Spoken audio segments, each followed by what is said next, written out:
Question number 3, prepare accounting equation from the following. First है started business with cash again 2 lakh rupees, तो यहाँ से cash increase होगा, यहाँ से कैपिटल इंक्रीज होगी 2 lakh rupees, 2 lakh rupees. New जो इक्वेशन ब्रॉट डाउन करेंगे वो सेम हो जाएगी।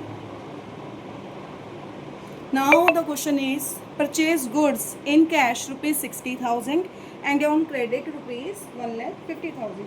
चीज़ खरीदी है उधार में और कैश में, दोनों में। तो बेटा दोनों केसेस में आया तो मेरे पास स्टॉक ही है ना,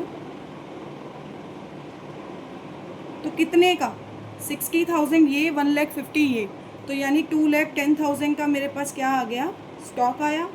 और क्योंकि 60,000 का कैश में लिया है तो it will be subtracted from cash, ठीक है। 60,000 कैश में से क्या हो जाएगा, माइनस हो जाएगा। और क्रेडिट पे लिया है 1,50,000 का, क्योंकि क्रेडिट पे लिया है तो आपके क्रेडिटर्स इंक्रीज हो जाएंगे। पैसा देना है उनका, अभी तक ज़ीरो थे तो ऊपर ज़ीरो और नीचे कितना हो जाएगा 1,50,000 और कैपिटल पे नो इफेक्ट। तो न्यू इक्वेशन कितनी रह गई, कैश हो गया 1,40,000, 2,10,000 का stock equal 1,50,000 creditors, 2 lakh rupees की मेरे पास क्या है, capital. Sold goods for cash costing ₹40,000 20% profit and on credit costing 72,000 at 25% profit. चीज़ बिक रही है, कैश में भी बिक रही है और क्रेडिट में भी बिक रही है। देखो पहले कैश का वर्किंग नोट बनाते हैं। चीज़ कितने की है, 40,000 की, ठीक है। कॉस्ट है उसकी 40,000, आप उसको कितने पे बेच रहे हो, 20% प्रॉफिट पे बेच रहे हो। देखो यहाँ पर दो तरीके हैं, या तो इसका 120% निकालो, सीधा आ जाएगा सेलिंग प्राइस कितना, नहीं तो पहले 20% निकाल लो, इट विल बी 8,000 और उसको 40,000 में ऐड कर दो, ये आपका प्रॉफिट है। तो आपने कितने की चीज़ सेल करी है, 48,000 की। तो देखो 40,000 कॉस्ट में से माइनस यानी स्टॉक में से माइनस होगा, है ना। 48,000 का मेरे पास कैश आया है और जो गैप है, जो 8,000 का प्रॉफिट है वो ओनर का है, तो वो ओनर की कैपिटल में क्या हो जाएगा, ऐड हो जाएगा। अब क्रेडिट का देखते हैं। क्रेडिट में जो मैंने चीज़ खरीदी है वो है 72,000 की, अब 25% पे प्रॉफिट पे बेच रही हूँ। इसको सिंपल करते हैं, 25 4 ज़ा 100, 4 के टेबल पे इसको कट डाउन करेंगे,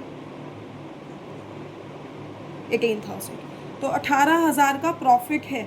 तो यानी मैंने चीज़ कितने में बेची होगी, 90,000 में। तो देखो कैश में ये है, क्रेडिट में ये है, ठीक है। अब 48,000 तो मेरे पास कैश से आए हैं तो ऐड हो जाएगा, 90,000 के मेरे डेटर इंक्रीज हो जाएंगे क्योंकि उन्होंने अभी उधार लिया है मुझसे, बाद में देंगे। और जो मेरा स्टॉक गया है, स्टॉक मेरा गया है 40 + 72, ठीक है। तो ये हो जाएगा मेरे पास 1,12,000 का। और जो प्रॉफिट हुआ 8,000 का यहाँ, 18,000 का यहाँ, 26,000 26,000 का, वो कैपिटल में ऐड हो जाएगा। अब देखो 1,40,000 और 48,000, तो 1,88,000। ये सॉरी स्टॉक में से माइनस होना बेटा, सेल है ना। लाइव क्लास तो चल नहीं रही, जो आप मुझे बोल कर बता दो कि मैडम आपने गलत कर दिया, ठीक है। 98,000 और यहाँ मेरे पास डेटर्स चल रहे हैं 90,000 के, क्रेडिटर्स चल रहे हैं 1,50,000 के, और कैपिटल में अगर मैंने प्रॉफिट ऐड कर दिया तो 2,26,000 है।